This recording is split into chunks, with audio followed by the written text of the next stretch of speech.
Nzambe mokeli apambola bino banso na kombosi moko ya mwana wa ye Yesu Kristo oyo asekwisa na bawa avandisi na loboko na ya mobali bazali kointercede mpo na biso bana baye. Nazali kotondo Nzambe mokeli botondi mpo na libakuli ya pesi ngai lelo mpo ete nakoka kosolola na bino mai matali liloba lia ye. Bino bato bolingaka ye, bino baye bozali bana baye. Ezali wa bino ndeko Tito Nganda. Boye bolamu na émission Que dit la parole de Dieu? Liloba lia Nzambe elobi nini? Lelo toko kene na liloba lia Nzambe po totala thème oyo. Kende koloba ete Nzambe mokeli asekwisi Yesu Kristo na bawa. Kende koloba, kende koyebisa ete Nzambe mokeli asekwisi Yesu Kristo na bawa. Allez dire que Dieu le Créateur a ressuscité Jésus-Christ des morts. Kasi yambo tokene na bozindo liloba Nzambe, yambo totala message oyo ba angelu ba ebisaki na basi na lingi ete to kundola ba vérité mibale bosolo mibale oyo ezali mal interprété pe mal enseigné ba ote yango na ndenge longo banité ba ote yango ndenge Nzambe alobi na liloba ya yete.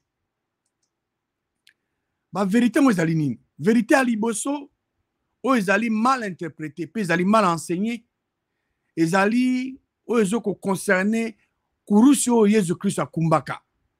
Sino yo banzambe na botalaka makomi na évangile ya Matthieu, na évangile ya Marc, na évangile ya Luc, tozo komona na ndenge ya polele, na ndenge ya polele penza ete Yesu Kristo mwana Nzambe akumbaka kurusi ya nzete te.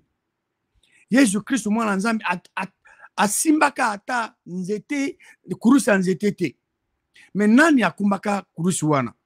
Enge bene na ba évangile misato na uti kolobawa moto oyo akumbaka kurusi ya nzete komona ezali Simon. Simon wana azaki moto ya Sirène. Azalaka tata ya Alexandre pe tata ya Rufus. Ye autaka na bilanga. Azako zonga na ye. Azaki koleka liboso ya prétoire na palais ya justice. Tango Pilate apesi ndingisa bakende kokunda bakende baka Yesu Kristo kuruse bango babimi na prétoire bakutani na Simon na prétoire azoleka basoda nde bazwaki e baforce ye akumba nzete wana kuruse nzete ti na Golgotha esika babakaki Yesu Kristo kuruse. Mais évangile à Jean ezoloba ke Yesu Kristo na bokumbaka kuruse na ye. Yesu Kristo akumba kuruse te. Nzete te. Mais kuruse ni Yesu Kristo akumbaka po na yo pe po na nga. Ezalaki kuruse ya masumu. Ezali ba kuruse to bengo na lopoto la croix spirituelle. Oyo ezali composé na masumu mabe pasi boumbu ya biso banso. Oyo ezali ki croix oyo Yesu Kristo to nzete oyo kuruse akumbaka yango wana. Parce que kuruse ya nzete mbele kokisi eloko moko te po na yo pe po na nga. Mais oyo Yesu Kristo akumbaka croix spirituelle yango nde elingisi yo na ngai lelo tozala na victoire na bolongi. Vérité ya mibale oyo esengeli oyo toyebi ke ezali mal interprété pe mal enseigné. Ezali nini? Ezoko concerné mokolo nini Yesu Kristo akufa. Lelo mokili mobimba bayebi ete Yesu pe bato baoteya ke Yesu Kristo mwana Nzambe akufaka na mokolo ya mitano vendredi saint pe asekwa na mokolo ya yenga na tongo. Mais ndeko mwasi ndeko mobali ndenge nini okozwa calculer 3 jours et 3 nuits ko banda vendredi saint ti na dimanche na tongo soko ozwi mwana ya moke oyebi kotanga oza école primaire oyebi si atangelo 3 jours et 3 nuits ko banda vendredi saint ti na dimanche na tongo est-ce que kokoka 3 jours et 3 nuits ekokoka te mais Jésus-Christ alobaka nini na Matthieu chapitre 12 verset 40 alobi lolenge moko Jonas azalaka na kati ya libumu ya mbisi ya munene butu misato pe mikro misato mwana ya moto eza ye moko Yesu Kristu ye pe akozala na kati ya mabele butu misato pe mikolo misato 3 jours et 3 nuits une période de 72 heures okozwa période de 72 heures te kobanda vendredi saint na 15 heures tina dimanche na tongo c'est une impossibilité okokalkila ngo ndenge nini okozwa ngo te mais liloba nzambe ezali exact yango na kundoleli bino po boyeba bo garder na mémoire na bino totala message ya ba angelu na basi o bakendeke na lilita ya Yesu Kristo ezaka na mokolo ayenga na tongo tokokende na évangile loka toza na wuti otangela bino Matthieu 12 40 tokende na chapitre 28 Matthieu 28 verset 2 à 7 babi tremblement de terre et salami parce que Jésus Christu tant bakundaki ye bafarisien basengaki ke lilita ne ekengelama bazwi basoda batia wana baokengela lilita alors tremblement de terre et salami na 3e jour et 3e nuit et ange lui ya nzambe akiti apusi libanga linene wana na mupanzi avandeli yango babi e aspect na ye ezalaki ya kungenga elamba na ye ezalaki pembe koleka lokola neige bagarde basoda bazalaki wana bazali kolenga na bobangi bakomi lokola bato bakufa kasi na verset 5 ange akamati loba alobi na basi mpo na bino basi bobanga na bino eloko moko te bobanga te po ete nayebi ete bozoluka Yesu Kristo oyo abakamaka okuruse oyo azalaki crucifié verset 6 azali awa te message ya ange alobi nini ba azali awa te asa ake wapi asekwi il est ressuscité lokola ayebisaka bino voilà ange lo a rappelé basi ayebisaka bino ke akokufa akosala 3 jours et 3 nuits dans la tombe nzambe akosekwishe na bawa boya botala esika alalaki o batiaki ye verset 7 oka message ya angelu bokende promptement bokende na lombango koloba allez promptement dire à ses disciples message wana ezali mpo na yo ndeko mwasi ndeko mobali allez promptement dire aux gens quoi qu'il est ressuscité des morts kenda koyebisa pesa sango yebisa ke nzambe mokeli asekrisi Yesu Kristo na bawa et voici il vous précède en Galilée akeli boso na Galilée wana nde kuna nde bokomona ye bomone na Galilée ndenge ayebisaka bino na verset 10 ya Matthieu 28 Yesu alobi boy na basi Yesu alobi na bango bobanga eloko moko te bobanga ne craignez pas allez dire à mes frères qui étaient les frères de Jésus-Christ bana bazaki bande kwa Jésus-Christ ezalaki bayekoli baye bayekoli ya Jésus-Christ bazaki bande ko na ye yo ndeko mwasi ndeko mobali o botami mbotama ya sika yo ozali ndeko ya Jésus-Christ ozali ndeko na ye Jésus-Christ azali mutu ya ecclesia tozali biteni ba membre ya corps ya Christ alobi allez dire à mes frères de se rendre en Galilée et c'est là qu'ils me verront bakomona ngai wapi, bakomona ye wapi na Galilée. Marc 16. Marc, chapitre 7, autant verset 2 à 7. Mokolo ya liboso ya poso, ezali mokolo ya yenga. Basi bakendaki na lilita, na tongo penza. Lokola moye eutai kobima. Bazalaki komi lobela na kati na bango, nani akolongela biso libanga wana oya munene bati likola lilita. Etango batomboli miso na bango, bamoni ke libanga lina oyo ezaki munene, ezaki deja baputi yango pembeni. Bango basi bakoti na lilita. Bamoni jeune homme avandi na loboko ya mobali. Alati robe ya pembe. Bazalaki na bobangi. Wana ezalaki nde angelu. Ange nde bamonaki ntango bango bakoti na lilita. Siko verset 6, ange alobi na bango nini? Bobanga na bino eloko moko te. Bozoluka Yesu ya Nazareth. Oyo azalaki crucifié, oyo abakamaki na kuruse. Azolobela bango. Aza assis asekui, il est ressuscité. Jésus-Christ asala nini? Asekui. Nana asekui se na bawa? Nzambe mokili. Ezate ke Jésus-Christ ye moko amisekui na bawa. Ezali nzambe mokili. Na bokasi boye. Na nguya na ye. Wasala nyonso. Asekui Jésus-Christ na bawa. Angela lobi asekui. Azali awate. Botala esiko batiaki ye. Verset 7. Message yango. Kasi bokende koyebisa na baye kolibaye. Allez dire. Bokende koyebisa. Bon, message ezali nini?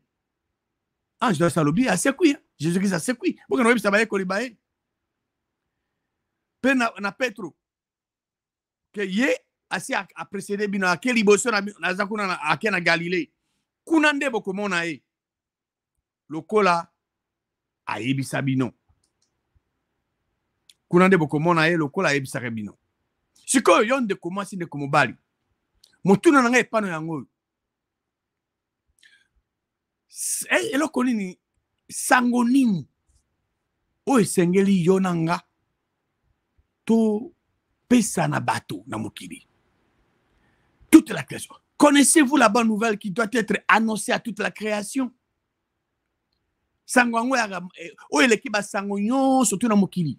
Oyo esengeli kopesa yango na ekelamu nyonso ezali nini? Touti komona message yango ba ange apesi yango na basi. Ezali koyebisa na bato ke nzambe mokili asekisi Jésus-Christ na bawa. Nzambe mokili asekisi ye. Aza na bomoi. Jésus-Christ est ressuscité. Nzambe asekisi ye. Message yango wana. Tokende na évangile ya Jean chapitre 20. Jean chapitre 20 verset 1 à 3. Mokola liboso ya poso. Mokola liboso ya poso ezali mokola yenga. Maria ya Magdala akena lilita na tongo tango ezaki na molili. Et amoni ke libanga liyelizaki na lilita Jésus-Christ ezalaki elongwa esi elongwe. Akimi mbangu epai ya Petro, Simon pia apôtre Pierre na moyekoli oyo Jésus-Christ azali kolinga. Alobi na bango balongoli mokonzi na lilita. Kati toyebi te esika nini batiye. Petro na moyekoli oyo mosusu oyo Jésus-Christ azali kolinga babimi bakei na lilita. Tokene na verset 11 na 12. Parce que soko otali otanga omona ke Petro akotaki liboso na tanga bakei bakumi na lilita. Petro akoti moyekoli mosusu wana yekolanda ye. Mais pendant que bango baza kuna kati Marie azali kotelema libanda. Atelemaki libanda na pepe na lilita. Azali kolela. Lokola azali kolela akitisi moto na sepo atala na kati ya lilita. Ye asali amoni ba angelu mibale balataki bilamba ya pembe. Bavandi na place oyo balalisaki nzoto ya Yesu Kristo. Moko na mutu, moko na makolo. Esika makolo moko na esika mutu ya Yesu Kristo ezalaki, mosusu wana azali moko na esika makolo ya Yesu Kristo ezalaki. Tokende sikoyo na verset 13 ya Jean chapitre 20. Banjo balobi na mwasi ozolela nini? En d'autres termes, yoyebi te ke asa sekwi olela nini? Ya zongisi ya no abi po ete balongoli mokonzi na ngai me nayebi te pe nayebi te esika ni batie. Verset 14. Na bolobaka ni lolenge lona ye abaluki amoni Yesu Kristo atelemi. Tango ye amoni Yesu Kristo atelemi na nzoto na sekwa ayebaki te ke eza Yesu Kristo. Ye azokanisa ke Yesu Kristo donc ayebi te ke eza Yesu Kristo. Verset 15 lobi Yesu Kristo alobi na ye mwasi pona nini ozolela? Jésus Christ na nzoto na sekwa azoloba na Marie de Magdala pona nini ozolela? Oyebi te ke kana sa sekwi ozoluka nani? Ozoluka nani? Ozoluka nani? Ngai ora zali boso na yo ozeba te. Ye azokanisa ke oyo azoloba na ye azokanisa ke Jésus azoloba na ye na nzoto na sekwa azali jardinier. Ye Marie de Magdala alobi na Jésus alobi mokonzi soki ezali yo nde olongoli ye. Ye azokanisa ke jardinier Jésus kaza jardinier ye alongoli ye. Si soki ezali yo nde olongoli ye yebisanga esika nini oti ye po ete nakende kokamata ye. Verset 16. Yesu Kristo alobi na ye. Yesu Kristo azobenga sikoyo Marie na kombo na ye bokoyoka sikoyo réaction ya Marie. Yesu Kristo alobi na ye Marie. Maria tanga bengi ye Maria baluki alobi na ye na monoko ya bahébreu rabuni lingo loba mulakisi. Yesu Kristo akufaki mikolo misato pe butu misato asama belenza soko sena bawa abosani Marie te a reconnaître Marie a bengi Marie de Magdala na kombo na ye Marie pe na kote na ye abosani mongongo ya mulakisi na ye a reconnaître tango Jésus Christ a bengi na kombo na ye a reconnaître mongongo ya mulakisi na ye abaluki akepa yamba. Yesu Christ alobi na verset 17 kosimba ngai te. Kosimba ngai te po ete na mati nano ete epa tata na nga. Totele manoma muke awa. Yesu Kristo na nzoto na seko alobi na Marie kosimba ngai te po na mati nano epa tata na ngai te. Tata Yesu Kristo ya zanani Nzambe mokili. Nzambe akeli konase. Alors bato balobaka ke Yesu Kristo azali tata. Yesu Kristo azali Nzambe. Baza koloba bazobuka lokuta. Tala awa na nzoto na ya sekwa. Yesu Kristo abosani te ke ye azali mwana. Alobi na Marie kosimba ngai te po na ke nano epa na mati nano epa tata na ngai te. Kasi kende kokuta bandeko banga. Banaye bazali bandeko ya Yesu Kristo. Ezaki baye kolibaye. Yonanga tozali bandeko ya Jésus Christ. Jésus Christ azali kulutu na yo pe yanga. Azali moto ya ecclésia, le corps du Christ. Il est la tête. Nous sommes le membre de ce corps. Kena ko ebisa bango nazumata epa ya tata nanga pe tata na bango. Tata ya Jésus Christ azali tata bandimi banson. C'est ça l'exactitude. Jésus Christ a reconnu. Il reconnaissait que Dieu était son père. Kena ko ebisa bandeko nanga nazumata epa tata nanga pe tata na bango. Nazomata epa nzambe nanga pe nzambe na bango. Est-ce que yo sengene na dictionnaire pour comprendre que Jésus-Christ azali mwana ya nzambe et que nzambe azali tata ya Jésus-Christ? Ndenge nini yo kokitisa nzambe na niveau ya Jésus? Est-ce que yo azali mwana na yo? Non. Mwana na yo azali yo? Te. Papa. Yo za toujours papa. Yo kobosa nango te. Mwana na yo ako se substitue ako lo bateri ya za tata. Aza toujours en position à mwana. Jésus-Christ reconnaissait sa position. Il était le fils. Et non seulement mais ici, après la résurrection, dans son corps ressuscité, Dieu est le Père de Jésus-Christ. Jésus-Christ est le Fils. Jésus-Christ n'est pas Dieu. Jésus-Christ n'est pas le Père. Il est le Fils du Père. Il est le Fils de Dieu. Dans Marc, dans l'évangile à Marc, chapitre 16, verset 1 à 7.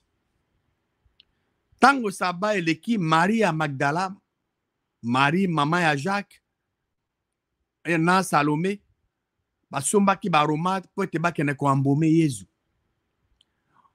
Mokolo ya liboso ya apostle, donc dimanche, bakene ki na lidita na tongo penza, tango moye ute ko bima. Bazab komi lobela na kati na bango, nana kolongola biso libanga liyeza na liboso ya lilita.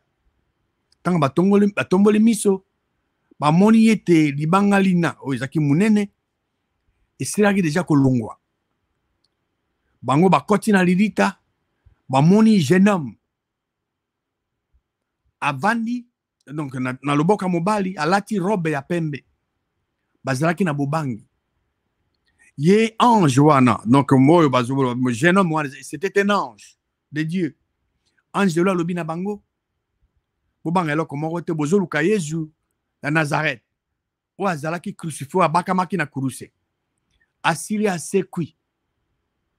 Nana sekwisi na bawa. Nzambe mokili. Nzambe mokili nda sekwisi Yesu Kristo na bawa. Yesu Kristo a mis sekwisi ye moko te. Nzambe nda sekwisi na bawa. Alors a continuer na message azali awate. Boya tala esiko atiamaki. Verset 7, alobi na bango bokene koyebisa bayekoli bayi.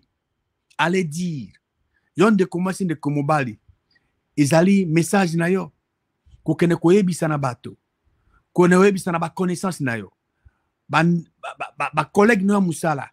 Bato banso yebi. Koyebisa bango ke nzambe mokili. Asekwisi Jésus Christ na bawa. Jésus Christ azana bomoi. Azar kokufa te. Il est vivant.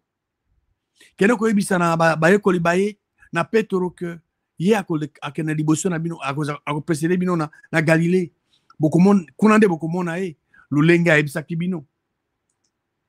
C'est ça l'exactitude. Verset 14 à Marc 16. Et puis si ma Jésus-Christ abimina nzotena se ko abimina ke bayekoli baye bazaki zomi na moko. Thomas azalaki te. Bango bazaki na tango bazaki na mesa bazakolia. A reprocher bango po bazali kondima te. Bazaki na mitema makasi to mato emangbongi. Bazali kondima te bato bamonaki ya sekwi. Kasi na verset 15 alobi na bango. Apesi bango message. Abi bokene na mokili mobimba. Bote ya sango elamu na ekelamu nyonso. Ndeko mwasi ndeko mobali. Message yo ya Jésus-Christ. Apesaka na bayekoli bayeza yo. Kokende kopesa sango elamu. Sango elamu o esengeleki bayekoli ya Jésus-Christ bakende kopanza yango, koannonce yango, koloba yango na bato ezali nini. Bango bayeko tango azali liboso na bango, bayekoli bayebaki Jésus-Christ azali kokufa, akufaki. Asalaki 3 jours et 3 nuits dans la tombe. Tango abimeli bango, na nzoto ya sekwa, bayebiki asekwi. C'était là la bonne nouvelle. Kokende koyebisa bato ke nzambe mokili asekwisi Jésus-Christ na bawa. Aza su na mboka ya bawate, aza na bomoi. Akokufa su te. C'était ça la bonne nouvelle. Verset 16. Oya kondima. Oya kondima eloko nini? Oya kondima ete nzambe mokili asekwisi Jésus-Christ na bawa pe abatisami. Moto mona kozwa lobiko. Kasi oya kondima te. Oya kondima te ete nzambe asekwisi Jésus-Christ na bawa moto mona azali condamné. C'est simple. Soko lingo za lobiko. Et sengolo ndima na kati ya motema na yo ke nzambe asekwisi Jésus-Christ na bawa. Zui lobiko. Soko lingo za la condamné, kondima te ke nzambe asekwisi Jésus-Christ na bawa. C'est simple. Tala makamu sima makola na bao bandimi. Bao bandimi eloko nini? Bao bandimi ete nzambe mokeli asekwisi Jésus-Christ na bawa. Bato bana baosala nini? Bako benga na ba démon. Bakoloba bakota ya sika. C'est pourquoi parler en langue est extrêmement important. Ezali preuve. Ezali preuve zola qui sa que yo botama asika. Parce que les apôtres le jour de la Pentecôte, bao bandima ki kenzambe à ceux que Jésus Christ en bawa parler qui en langue. C'était ça la première chose qu'ils ont faite. Ils ont parlé en langue. Bakokanga banyoka. Par hasard, donc.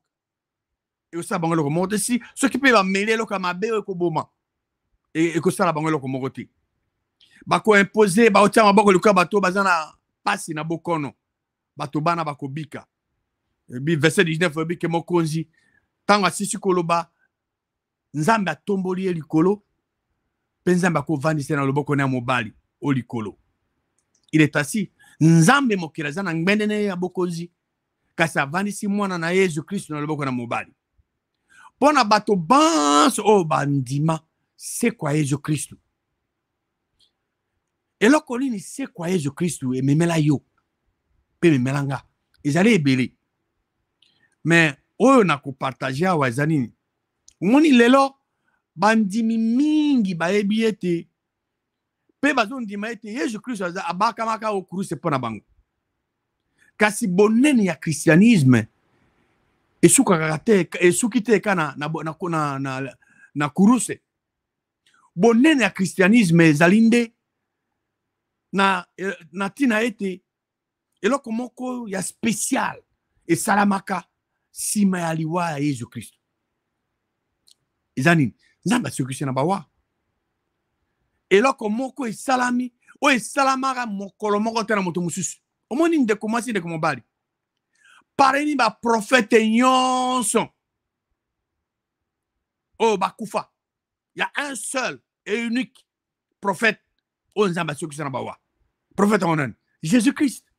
Le reste batika na sama bele ko bana adamu na eba tilelo bato banso bakufa moko te ase kwa moko ta za pa nzambe bango tu bazana lilita bazo zila bozonga Jésus-Christ nzambe ase Christ bobele mwana nae c'est moko Jésus-Christ preuve kazali mwana nae ase Christ na bawa pa vanessa loboko na mobali nzambe ase Christ Jésus-Christ na bawa akokufa esulte. Nzambe a sécurisé. Jésus-Christ a sécurisé azana bomoi. 40 jours plus tard, mon corps tout combine plus tard, Nzambe a tombé Jésus-Christ pour avancer le boko na mobali. Donc, on a Ephésiens 1, verset 20. Donc, c'est quoi na ascension, donc la résurrection et l'ascension de Jésus-Christ ont fourni à l'humanité une nouvelle façon de vivre, donnant à ceux qui croient au Fils de Dieu une position de puissance. Donc, c'est quoi dans l'ascension de Jésus-Christ et pesi na humanité, le lenge a sika ya ko vivre. Na bo pesa kana ba banso o bandima, mwana ya nzambe o bandima te nzambe ceux qui na bawa position ya nguya. Et là konini est salami.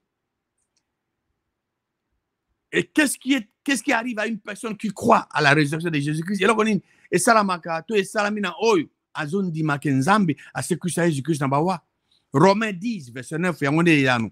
Romains 10 verset 9 lobi soko otatoli na monoko mayo mokonzi Yesu. Et soko ondimi na kati ya motema mayo kenzamba a sécurisé na bawa ozulobiko. Ça dit ça lingo loba masumu manso mayo sala et sukwami nzamba peso likabo elimu esanto kwa mwana na ya mwasi to ya mobali pour toujours. Donc yozui Christ na kati na yo ko banda na suki na yo tina nzongolongo. Et comme mina Colossiens 1 verset 27. À qui Dieu a voulu faire connaître quelle est la glorieuse richesse de ce mystère parmi le païen, savoir Christ en vous. Christ na kati na yo elike ya kembo. Christ na kati na yo ko banda na suki no tina nzongolongo. Eza elike ya kembo. Donc, motomona a commis mwana ya nzambe ya mwasi to ya mobali pour toujours. Mwana motomona a commis héritier to héritier ya nzambe.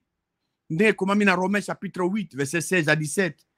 Il dit que l'esprit lui-même rend témoignage à notre esprit que nous sommes enfants de Dieu. Or, si nous sommes enfants, nous sommes aussi héritiers, héritiers de Dieu et co-héritiers de Christ. Si toutefois nous souffrons avec lui afin d'être glorifiés avec lui. Yo moto botami botama asika ozali na Christ na kati na yo ozali héritier ya nzambi pe co-héritier avec Christ. Voilà. Donc kenden de komasi de komobali koyebisa, allez dire, allez annoncer, allez communiquer, allez prêcher, koyebisa bato que nzambe mokeli a sécurité Jésus Christ na bawa, Jésus Christ azana bomoi. Nzambe wa kila likolo na sabila ko binso apambola bino na kombo ya mwana waye mobikisi na biso Yesu Kristu.